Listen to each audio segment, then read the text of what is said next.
começar falando sobre a Hilda, ou sobre mim mesmo, mas falar a Hilda. Porque eu sou ator e me interessa falar, não falar sobre, mas falar como se fosse, né? Como se, o ator é como se fosse.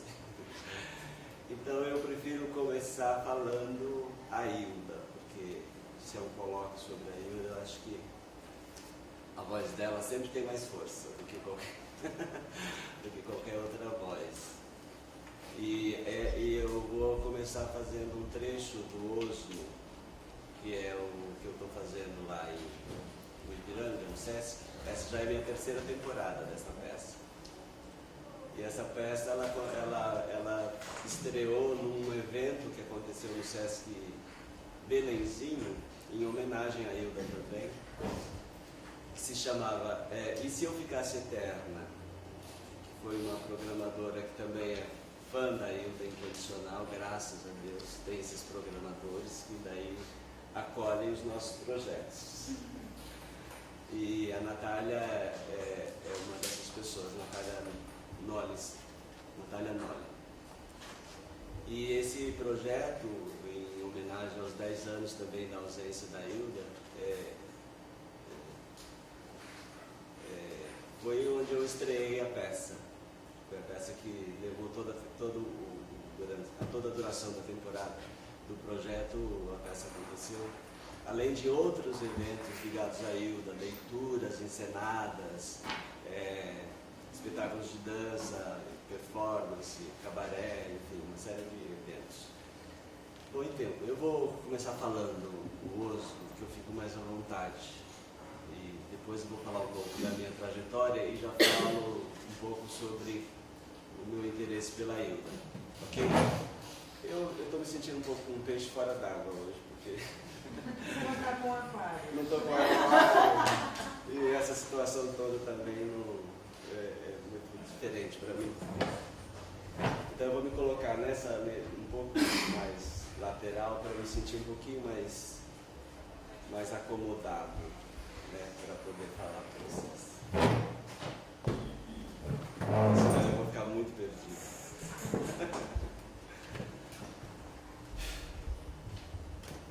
Tá bom você dar esse microfone? Tá.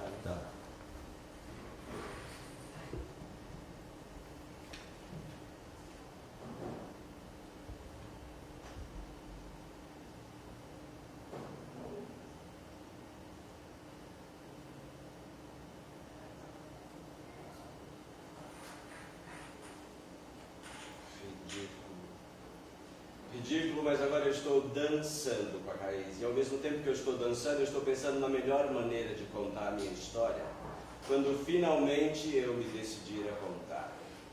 Eu acho que agora eu deveria estar na minha mesa, sentado, e ao meu lado, isto é, em cima da mesa, uma porção de folha de papel branquinhas. Eu pegaria uma folha de papel, colocaria na máquina de escrever e talvez começaria assim a minha história.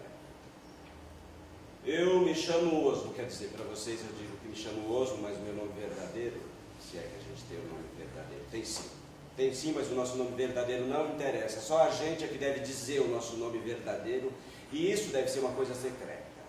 Eu penso assim. Eu, Osmo, quem me chamava de Osmo era Mirza, mas vocês também podem me chamar de Osmo. Eu, Osmo, tenho um negócio de importação e exportação que não convém dar detalhes, porque vocês não vão importar nem exportar coisa alguma.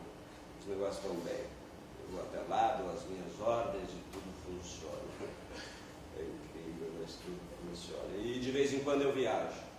E numa dessas viagens eu conheci a Mirza. Olhei para a Mirza, ela era branca, muito branca, aliás. Parecia uma dessas gringonas de hospital. As pernas grossas, o cabelo crespo, aloirada e toda branca. Convidei a Mirza para viajar um pouco comigo, além de me deitar com ela, lógico. Achei que ela tinha alguma coisa da minha mãe. E isso, essa coisa dela ter alguma coisa da minha mãe. Ao invés de atrapalhar as nossas relações, como a princípio julguei, não atrapalhou nada, foi muito bom. A noite eu me deitava com a Mirza e falava um pouco sobre mim mesmo. No início foi ótimo, ela me escutava, alisava os meus cabelos e falava umas palavras estranhas numa língua que eu não entendia. Porque a Mirza era lituana. Ela falava minha língua também. Minha língua é uma língua de bosta, ninguém fala minha língua. Então, à noite na cama, assim, de repente, a Mirza começava a falar essa língua que se fala na Lituânia. Aí era bom. Eu também não sei por que a Mirza falava minha língua. Bom, ela certamente me elucidou, mas agora eu não me lembro. Aí eu dizia, deitado na cama, Mirza, um dia eu vi, sabe essas estrelas, o quê? Aí eu explicava o negócio do cruzeiro. A Mirza ficava deitada olhando para o teto do quarto, isso no começo, e me dizia, Osmo, eu acredito em você, apesar de ser meio louca essa história, porque como você mesmo diz, as estrelas não andam assim desse jeito, como você viu andar. Mas eu acredito em você. Eu também não sei por que a Mirza me chamava de Osmo, porque Osmo é um nome finlandês. A Mirza é lituana. Eu não sou finlandês. Eu acho que isso não importa, porque quando ela disse que acreditava em mim, eu fiquei louco de contente. Eu pensei, não. Eu fui encontrar uma lituana, uma lituaninha que acredita em mim, e isso é inacreditável. Aí eu falava, a Mirza queria fazer amor. Aí eu fazia amor direitinho e tudo mais, mas depois eu queria continuar falando, depois de fazer amor. Aí a Mirza não me escutava mais. Eu comecei a perceber que a Mirza só me escutava antes de fazer amor. Aí eu pensei, essa mulher é uma vaca. Ela finge que se interessa pelas coisas que eu falo só porque ela sabe que eu vou fazer amor direitinho e tudo mais. Mas no fundo ela não tem o menor interesse pelas coisas que eu falo. Fiquei com essa dúvida e tal. A Mirza foi para a Índia e eu fui para o outro lado. E combinamos de nos encontrar numa pequena cidade da Finlândia. Não sei por que escolhi a Finlândia. Muito menos aquela cidade. É por isso que eu acho que alguém decide as coisas por mim. Alguém que eu não sei quem é. A cidade se chama Koivuniemi.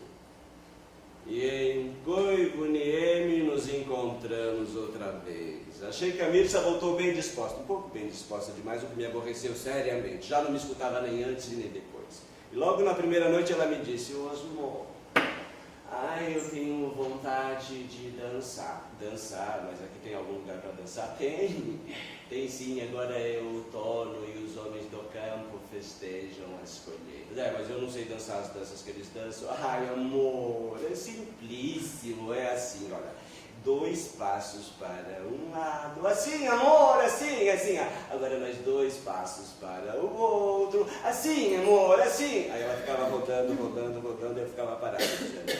Sei, mas por que, Mirza, você quer dançar? Você dançava lá na Índia? Ai, amor, lá é esquisitíssimo. Fomos.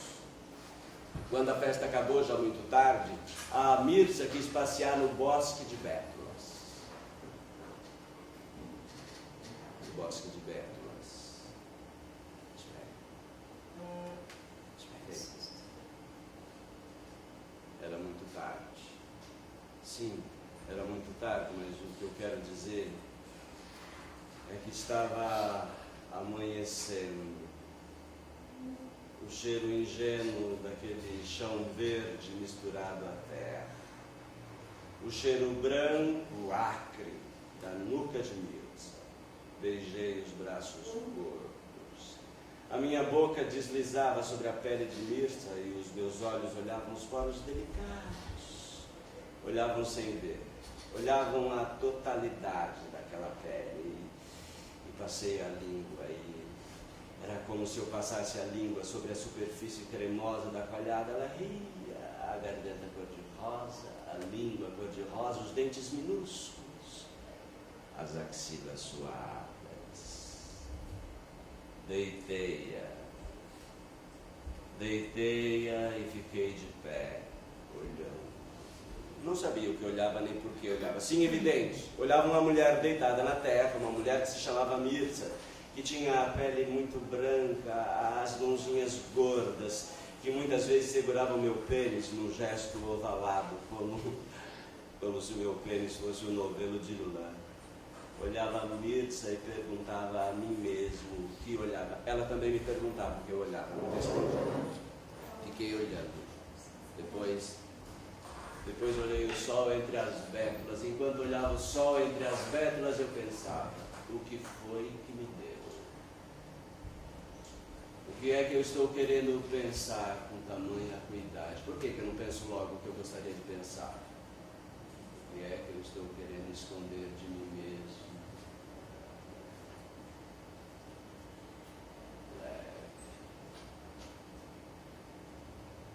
Muito leve este ar. Que fim será que levou o ex-marido de Mirza? Um enfermeiro inglês paralítico que mora na Austrália. Eu acho incrível que alguém possa ter um ex-marido enfermeiro inglês paralítico que mora na Austrália. E por que me vem uma vontade enorme de meter quando eu penso nas coordenadas de Mirza? É bizarro! É esse o termo, bizarro! É esse o termo, bizarro. Vocês devem achar bizarro essa vontade de meter pensando nessas coisas. Tem razão, eu também acho. E essa bizarria não teria outro interesse para vocês? Se só me conduzisse a vontade de meter. Lógico.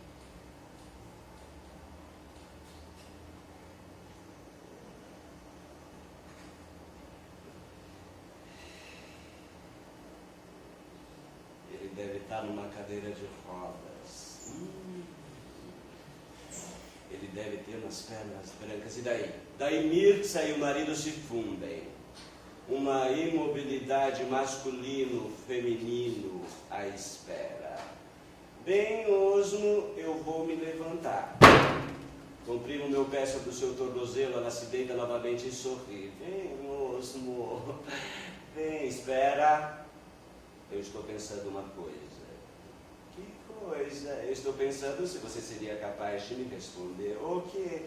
De me responder porque é que eu penso e vejo coisas que ninguém pensa e vê. Mas que coisas você viu que ninguém vê? Ah, então você não se lembra mais, Mirza? Do quê? Do cruzeiro. Mas que cruzeiro? A história das estrelas, Mirza. O quê? Osmo, eu já disse que eu acredito em você. Não faz essa cara. O que mais que você quer que eu diga? Bem, Osmo, eu ainda não terminei, Mirza. Está bem. Está bem. O que mais que você pensa no teu ex-marido? Osmo, você fica engraçado assim, de repente. Aí me deitei sobre ela e encostei as minhas coxas naquelas coxas de Mirza e do seu enfermeiro. E meti o meu pênis como um tronco de bétula. Eu não meti simplesmente, meti com furor, com nojo também. E assim que terminei, cometi o grande ato. E depois do grande ato, peguei o corpo de Mirza e o levantei acima dos meus ombros. E o sol bateu nas coxas de Mirza. Suave. Um sol suave. Um sol perfeito para depois do grande ato.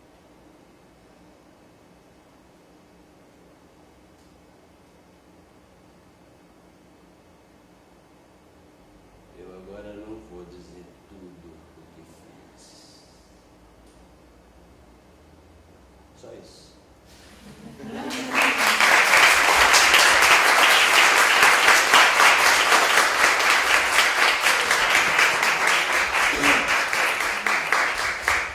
Espero que não tenha sido um tiro pela culatra. Que vocês queiram ir ver a peça depois disso. Então, eu resolvi começar pela Hilda, porque, como ator, me interessa muito dizer essas palavras e não outras palavras. E esta maneira de dizer essas palavras. Né? Quando você lê a Hilda, se você é ator, eu não sei se isso acontece com todos os atores, mas pelo menos comigo acontece. Você tem vontade de dizer essas palavras. E porque ela tem um jeito de dizer que é muito particular e isso te abre muitas possibilidades de dizer aquilo, né? Isso que eu estou fazendo é uma delas, né? É o meu jeito de ler ainda.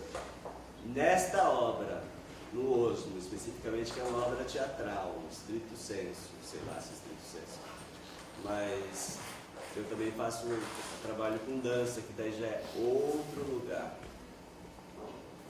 E aí eu também fico pensando quando eu venho falar aqui, porque não só o teatro me interessa, essas palavras me interessam, mas eu penso que essas imagens me interessam. Quando você lê a obra dela, eu fico um pouco circunscrito à ficção, tá? Essa ficção, as palavras, elas geram imagens muito fortes, sentimentos muito fortes. E isso, para a gente que é ator, é um prato cheio. Então, quando você lê, você fala assim, não, eu quero montar isso, eu quero dizer isso, eu quero... Aí depois começam os problemas, evidentemente. Porque aí começa o problema de você levar isso à cena. Como é que você coloca isso em cena? Porque a Hilda já está pronta, ela já fez a parte dela, já escreveu. E aqui já é incrível, já está perfeito. Agora, como é que você traz isso para cá com a mesma força disso? Esse é o nosso grande desafio, tanto na dança, para mim, tanto na dança quanto no teatro. E, bom, eu vou então, eu vou fazer igual a Hilda, vou voltar um pouco. Eu não vou fazer um discurso dentro de uma ordem assim. Eu sou formado em artes cênicas, minha formação principal é em teatro mesmo. E eu me formei na Unicamp e há muito tempo, em 94, me formei em 94. Depois disso eu fiquei 5 anos no Centro de Pesquisa Teatral, do CPT, que é coordenado pelo Antônio Filho, que é um diretor aqui de São Paulo. Todos conhecem o centro, né? E depois disso eu criei um grupo, uma companhia, que chama Companhia da Mentira, onde eu desenvolvi alguns trabalhos de teatro e também junto a isso eu trabalhei durante 7 anos, agora estou um pouco afastado, com improvisação e dança. Então tem uma relação, eu sou casado com um bailarino, então meu parceiro, ele trabalha com dança e eu estou sempre ligado às produções dele, ou como diretor, ou como produtor, ou como dramaturgo, ou como dançarino também. Que o duo que eu fiz a partir da obra Ruth Lunada foi com ele. Era um duo meu e dele. E então o meu trabalho tem uma relação muito forte com o teatro e a dança. Mesmo no Osmo, se alguém já assistiu, é um trabalho que o corpo está muito presente. O corpo, ele é um elemento discursivo, o corpo, no Osmo. E porque também, na Hilda, a palavra, para mim, é corpo. Isso é difícil dizer sobre isso, porque não é simplesmente dizer essas palavras, né? Essas palavras, elas têm densidade, elas têm secreção, ela é pulsante, ela é corpo, ela é víscera, ela é tripa, ela é cérebro, a palavra na Hilda, ela é corpo para mim. Então, eu não posso fazer um trabalho extremamente cerebral na Hilda. O corpo tem que estar completamente envolvido. E talvez isso gere o meu fascínio pela escrita da Hilda. Essa escrita onde os fluxos correm em diversos sentidos, né? E aí, como é que você dá conta desses fluxos através da expressão, da imagem, do sentimento, e sai de uma lógica mais tradicional, né?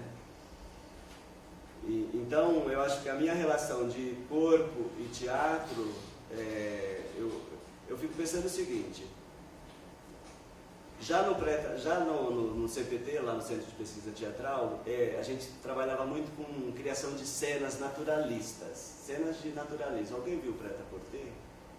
É um projeto que durou 10 anos no CPT. Eram cenas que os atores criavam. Eu participei de 2 deles, eu fiz 2 projetos. E já quando eu ia criar cenas, a Hilda era a minha literatura preferida. Porque ela traz, quando ela traz uma situação, ela já traz uma situação limite. Os personagens já estão num lugar, assim, limite, que saiu do convencional. Ele dá um salto, ele ultrapassa algum lugar e ele está num limbo, que ele não sabe direito onde ele é, e ele começa a se perguntar. Então, essa situação em si, ela já é dramática, mas a escrita dela não necessariamente é dramática, no sentido da estrutura narrativa, né? Mas a situação que o personagem encontra, ela é extremamente dramática, né? E isso, você se colocar já nesse lugar, e a partir disso você tem que, é necessário você investigar, você já se coloca, se você se coloca, se ela te coloca nessa situação limite, você enquanto artista também tem que se colocar nessa situação limite, senão você vai achatar a obra dela, você vai tornar a obra dela plana, vai tornar a obra dela convencional. Não dá para pegar a Hilda desculpa, às vezes eu sou um pouco imperativo, assim, no sentido de não dá mais, não dá para fazer. Dá para fazer, pode fazer, todo mundo faz. Eu falo, para mim não dá. Para mim não dá para pegar a Hilda e transformar ela numa pecinha de teatro, assim, convencional, porque na história dela são fiapos de história. A história serve apenas para dar links para essa figura que está ali naquele limbo, né? naquela vertigem, naquele não saber, naquele vislumbrar de um outro jeito de ver o mundo, que esse mundo não serve mais. Está num lugar quase de ascese, né? Geralmente, os personagens. Entendendo que a ascese compreende para a Hilda também o oposto disso, né? Compreende exatamente o lodo. Não existe ascese sem o buraco para ela, né? É através do buraco que se busca a ascensão, não da escada. A imagem é inversa, na verdade. É só quando se vai para o buraco que é possível ascender, né? Você não sobe uma escada na ilha. Você desce um buraco, você desce o poço do Josu, né? O poço mesmo do floema, do fluxo, né? O vão da escada da senhora D. Quem está na escada é o Ehud, não é ela. Então, como eu estava dizendo, se você pega a Hilda, que vai para esses limites da linguagem, não sei se às vezes eu posso falar um monte de besteira, vocês que são mais versados nela.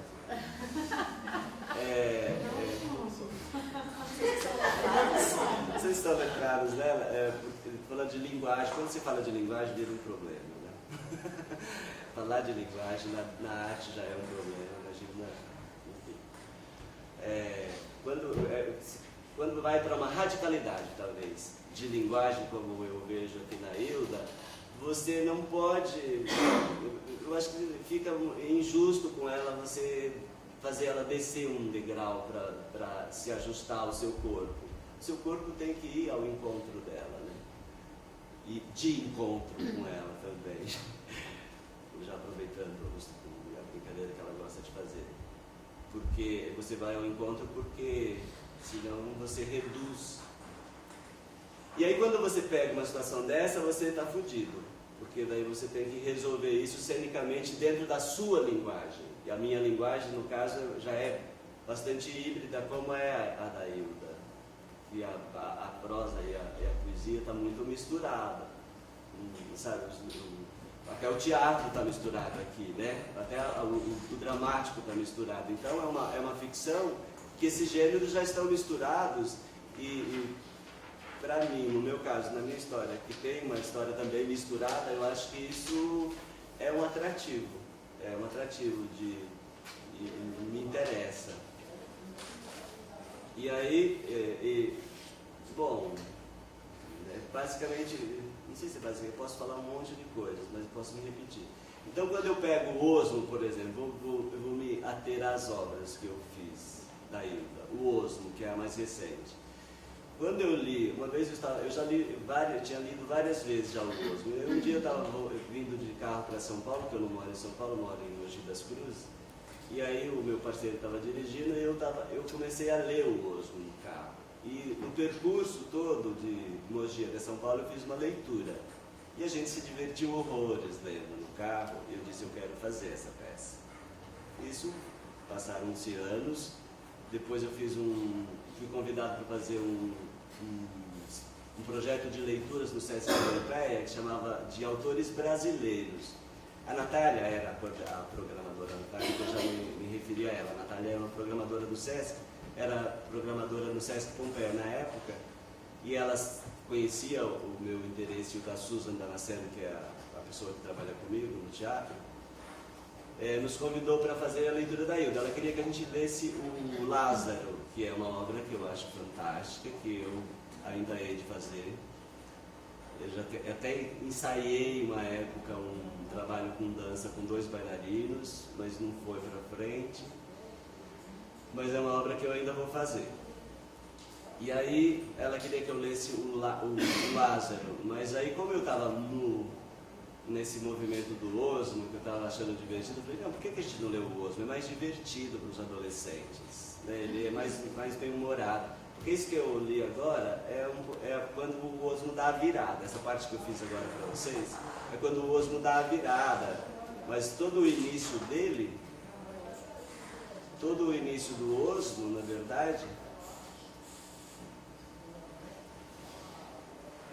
ele é bastante engraçado. Ele chega a ser superficial, né, o Osmo. Ele é bem... só fala bobagem, não fala coisa, só fala bobagem, né? Ele é um bestalhão mesmo. O Osmo é um bestalhão com aspirações metafísicas, né? Eu tinha vários preconceitos com o Osmo, daí fazendo ele me obrigou a rever os meus preconceitos. E as pessoas quando leem o Osmo também têm certos preconceitos, porque aparentemente ele é um bestalhão. Ele é um homem machista pra caralho, e mimado, e egocêntrico, e filho único, tá na certa, e com todos os problemas do filho único, e matou a mãe, enfim. Então ele é bastante, é uma figura bastante desprezível, a princípio. Mas aí a feitura dele te obriga a ler mais profundamente ele, olhar ele com olhos um pouquinho mais aprofundado e trazer isso para você, e aí você começa a fazer dele um ser real e com toda a sua contradição, e aí compreende também as suas fraquezas, as suas qualidades, enfim, como qualquer ser humano, com um potencial tanto para a vida quanto para a morte. O potencial de ser um serial killer, mas também ser uma pessoa brilhante. E são potências do humano, né? Quando ela traz isso. Quando ela traz essas figuras desprezíveis, mas que são potências do humano, que podem eclodir. E é interessante a fala, né?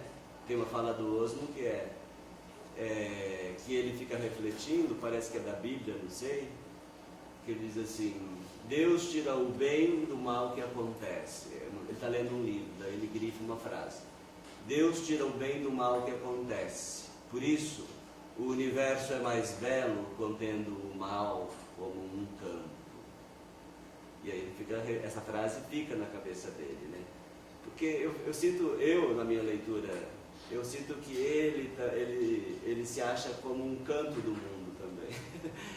Parece que coube a ele essa tarefa suja para livrar vocês, né? Ele se considera uma espécie de bode expiatório às avessas, porque enquanto ele mata, vocês ficam livres, cuspindo, vomitando, e ele só fica livre através do grande ato, do crime, né? O crime hediondo.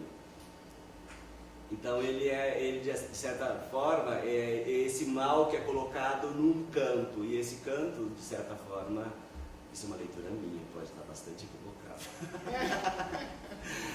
E de certa forma esse canto é ele, é como se ele fosse um escolhido. Então é uma inversão muito louca de pensamento, né? De valor, de ética, enfim. E aí quando a gente fez essa leitura, voltando, como eu estava dizendo, como diz o Osmo, enfim, como eu estava dizendo, quando fomos ler o Osmo no Sesc Ipiranga, no Sesc Pompeia, para os adolescentes, era um projeto para adolescentes da rede pública, onde se lia autores brasileiros. Nós lemos Hilda e Caio Fernando, numa noite. Lemos O Destino Desfolhou, que é um conto do Caio, e aí a gente teve a audácia de ler o Osmo. Fizemos uns cortes, evidente, para caber dentro do programa, mas os adolescentes amaram. A gente cortou os palavrões um pouco, sabe? Cortou um pouco os palavrões por causa das professoras, não dos alunos.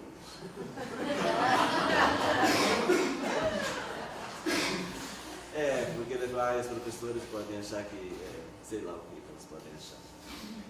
Enfim, como eu estava dizendo, os alunos ficaram encantados, era uma plateia lotada de adolescentes, a gente lendo isso, nós lemos a duas vozes. Isso é interessante, porque eu e a Susan não lemos, a Susan é a minha diretora e atriz também que fez a Obscena Senhora dele. Nós lemos a duas vozes, era como se fosse um só, mas alter ego.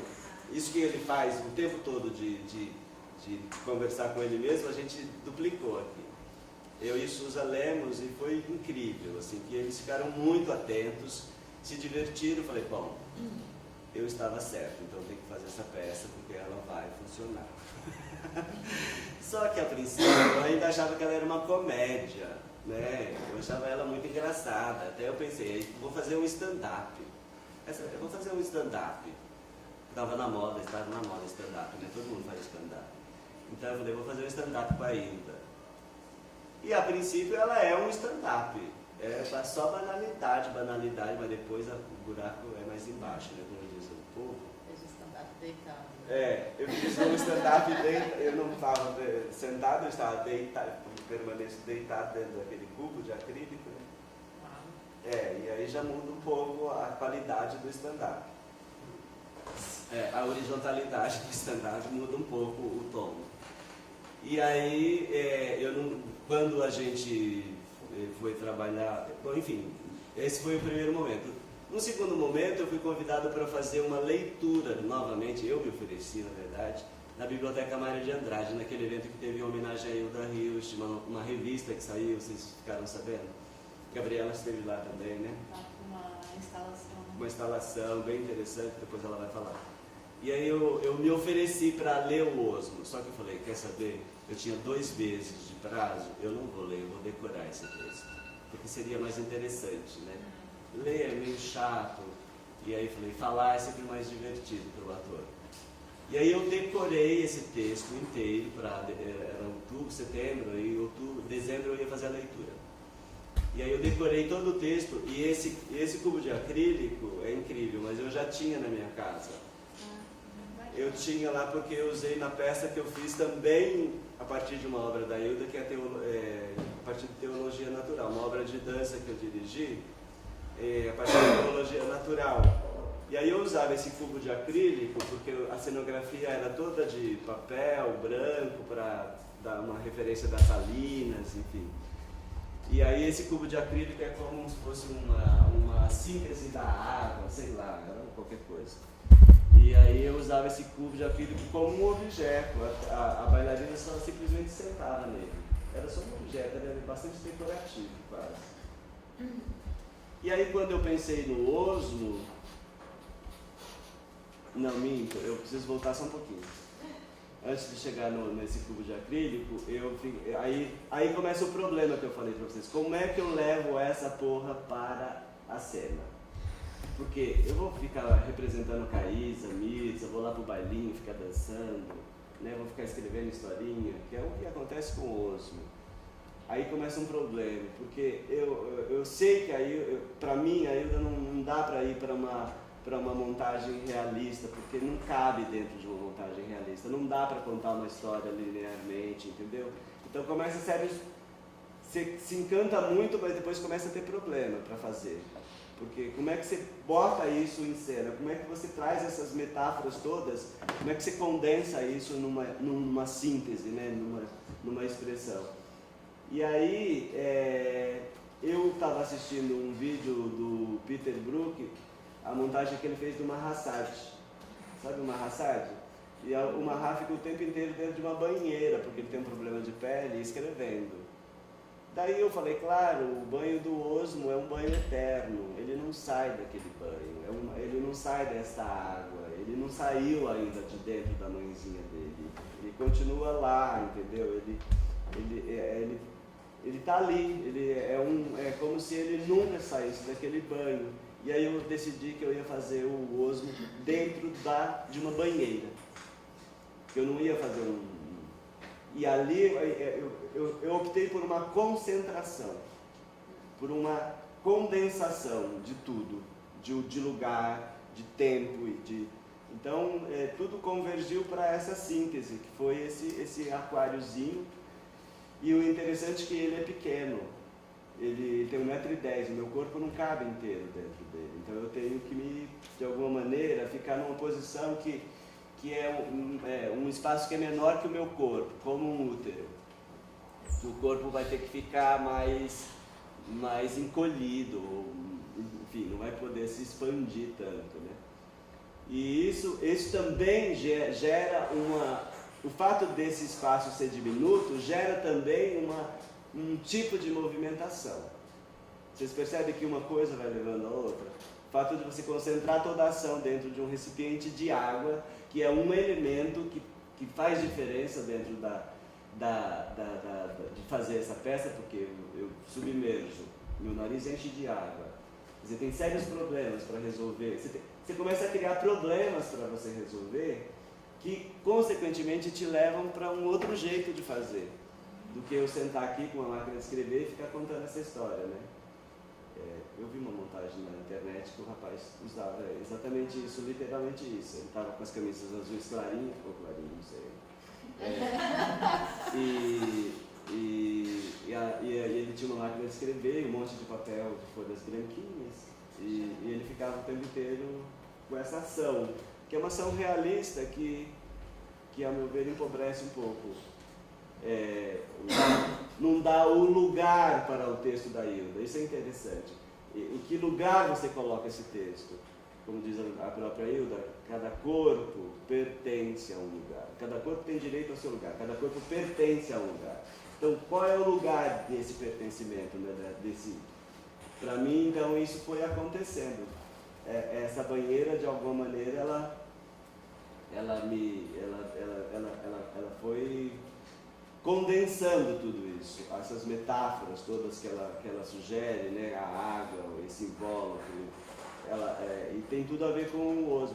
E é incrível também que sempre que eu pensava no osmo, eu não pensava num solo, num monólogo, porque eu acho que a figura feminina é muito forte dentro do osmo. E ao mesmo tempo eu pensava,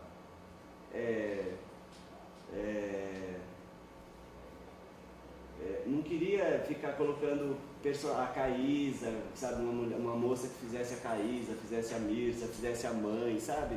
Não queria isso. Aí eu pensei, eu cheguei a pensar em usar uma boneca inflável. Eu vi a imagem, uma imagem que eu vi era de uma boneca inflável que estaria o tempo todo recostada num divã, assim. Depois eu pensei em usar uma bailarina mesmo, que ficasse lá como uma boneca. Só que eu nunca disse isso para a Susan, que é a diretora. E um dia eu falei, Susan, eu pensei em usar uma mulher em cena. E ela falou, eu não acredito que você está me dizendo isso, porque eu tive um sonho exatamente com isso. Que a peça começava com uma mulher dançando. Eu falei, eu não acredito. Eu falei, então tem que ter uma mulher. E aí logo me veio essa atriz que está fazendo comigo, porque ela é uma senhora já de quase 70 anos, e ela foi minha aluna num projeto de um projeto de teatro que eu dava aula de teatro da Secretaria Municipal de Cultura, que chama Teatro Vocacional.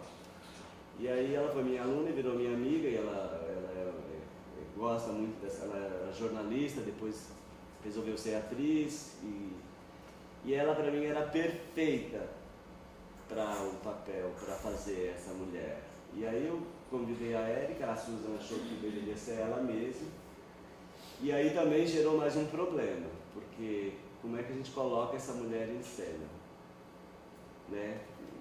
Aí os problemas que são interessantes numa criação, né? Porque ele vai te obrigando a resolver. E aí nós optamos por ela, pela ação exatamente oposta à minha, porque eu falo o tempo inteiro, todo o movimento está concentrado em mim, e aí a gente deu uma imobilidade total para ela. Como se ela pairasse, como se eles coabitassem um mesmo espaço, mas não ao mesmo tempo, né? E ela fosse uma presença que sintetizasse também todas as presenças femininas, né? Ali, naquela figura.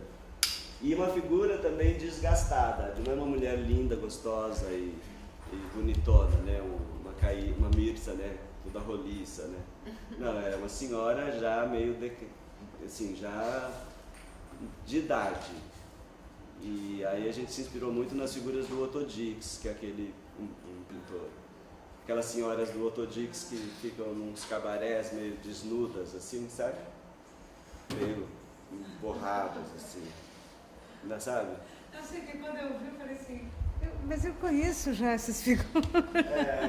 E agora você está me dizendo, eu adoro aquelas figuras dele. A gente foi. E você vê como que as coisas vão convergindo. Eu acho que a Hilda tem uma mãozinha nisso tudo, espero. Um dia a gente foi fazer um ensaio no estúdio e ligamos o aparelho de som e aí começou a tocar uma música. Era uma música do The Platers, que é um conjunto que tem umas músicas que são muito de baile. E tinha tudo a ver com a peça, porque era uma música que falava de parceiro de dança, se você não é o meu parceiro de dança, sabe? Falei, puta, mandaram do além pra gente essa música, e a música entrou na peça.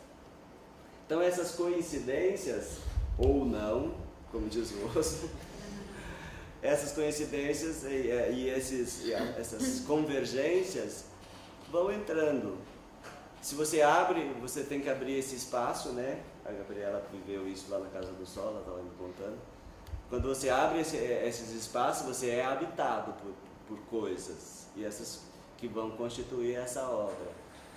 Enfim, entende como, para mim, não daria para fazer o Osmo de outro jeito agora, principalmente agora, depois de ter concluído a obra, né? É engraçado que eu recebi uma crítica que falava que o meu Osmo era tão meu quanto o da Hilda. Eu sinto isso, modéstia à parte, que é meu esse Osmo. Até a Luísa, né? A Luísa me escreveu quando ela assistiu exatamente sobre isso, que ela falou, quando eu li eu imaginava um Osmo mais limpinho, mas não sei direito, depois a Luísa pode falar. E eu concordo com ela. A primeira leitura que a gente faz... 24 de junho de 1972. Existem vários temas que se repetem. A morte, o desejo de transcendência, um delírio vivo diante da vida, a aspereza dos contatos, a perplexidade diante do existir. Minha alienação não é sofrida. Ela é provocada, a fim de executar a tarefa prescrita por San Juan de la Cruz. Entremos, mas adentro, em la espessura.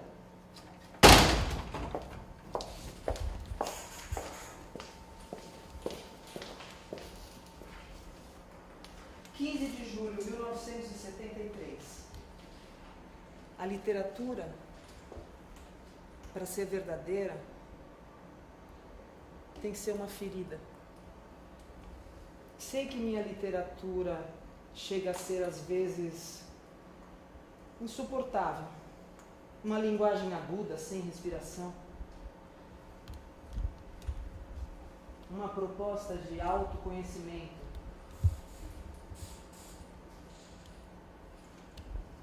Que se defina profundamente. Foi preciso esquecer tudo.